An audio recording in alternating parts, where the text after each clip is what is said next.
വിശുദ്ധ യോഹന്നാൻ എഴുതിയ സുവിശേഷം അധ്യായം 17 വാക്യങ്ങൾ 20 മുതൽ 26 വരെ. ശിഷ്യന്മാർക്ക് വേണ്ടി പ്രാർത്ഥിക്കുന്നു.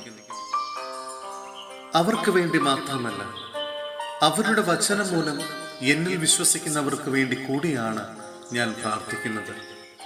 അവരെല്ലാവരും ഒന്നായിരിക്കാൻ വേണ്ടി പിതാവേ, അങ്ങ് എന്നിലും ഞാൻ അങ്ങയിലും ആയിരിക്കുന്നത് പോലെ അവരും നമ്മിൽ ആയിരിക്കുന്നതിനും, അങ്ങനെ അവിടുന്ന് എന്നെ അയച്ചുവെന്ന് ലോകം അറിയുന്നതിനും വേണ്ടി ഞാൻ പ്രാർത്ഥിക്കുന്നു. നാം ഒന്നായിരിക്കുന്നത് പോലെ അവരും ഒന്നായിരിക്കുന്നതിന് അങ്ങ് എനിക്ക് തന്ന മഹത്വം അവർക്ക് ഞാൻ നൽകിയിരിക്കുന്നു. അവർ പൂർണ്ണമായും ഒന്നാകേണ്ടതിന് ഞാൻ അവരിലും അവിടുന്ന് എന്നിലുമായിരിക്കുന്നു.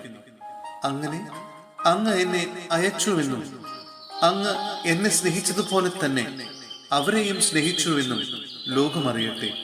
പിതാവേ, ലോകസ്ഥാപനത്തിന് മുമ്പ് എന്നോടുള്ള അവിടുത്തെ സ്നേഹത്താൽ അങ്ങ് എനിക്ക് മഹത്വം നൽകി. അങ്ങ് എനിക്ക് നൽകിയവരും അതു കാണാൻ ഞാൻ ആയിരിക്കുന്നിടത്ത് എന്നോടുകൂടെ അവരുമായിരിക്കണമെന്ന് ഞാൻ ആഗ്രഹിക്കുന്നു.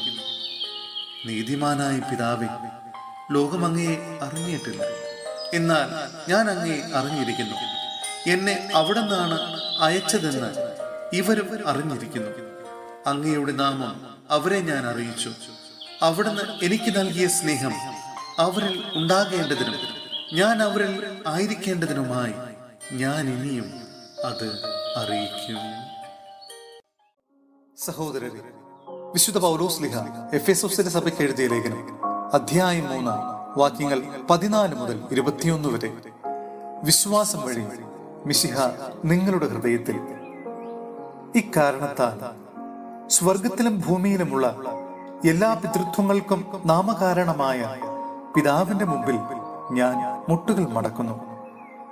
അവിടുത്തെ മഹത്വത്തിന്റെ സമ്പന്നതയ്ക്ക് യോജിച്ച വിധം അവിടുന്ന് തന്റെ ആത്മാവിലൂടെ നിങ്ങളുടെ ആന്തരിക മനുഷ്യനെ ശക്തിപ്പെടുത്തണമെന്നും, വിശ്വാസം വഴി ക്രിസ്തു നിങ്ങളുടെ ഹൃദയങ്ങളിൽ വസിക്കണമെന്നും, നിങ്ങൾ സ്നേഹത്തിൽ വേരുപാകി അടിയുറക്കണമെന്നും ഞാൻ പ്രാർത്ഥിക്കുന്നു. എല്ലാ വിശുദ്ധരോടുമൊപ്പം ക്രിസ്തുവിന്റെ സ്നേഹത്തിന്റെ നീളവും വീതിയും ഉയരവും ആഴവും ഗ്രഹിക്കാൻ നിങ്ങൾക്ക് ശക്തി ലഭിക്കട്ടെ. അറിവിനെ അതിശയിക്കുന്ന ക്രിസ്തുവിന്റെ സ്നേഹം നിങ്ങൾ ഗ്രഹിക്കാനും അതുവഴി ദൈവത്തിന്റെ സമ്പൂർണതയായി നിങ്ങൾ പൂരിതരാകാനും ഇടയാകട്ടെ.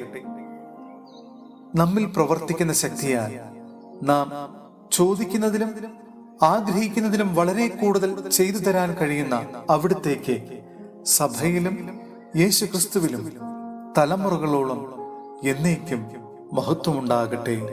ആമേൻ.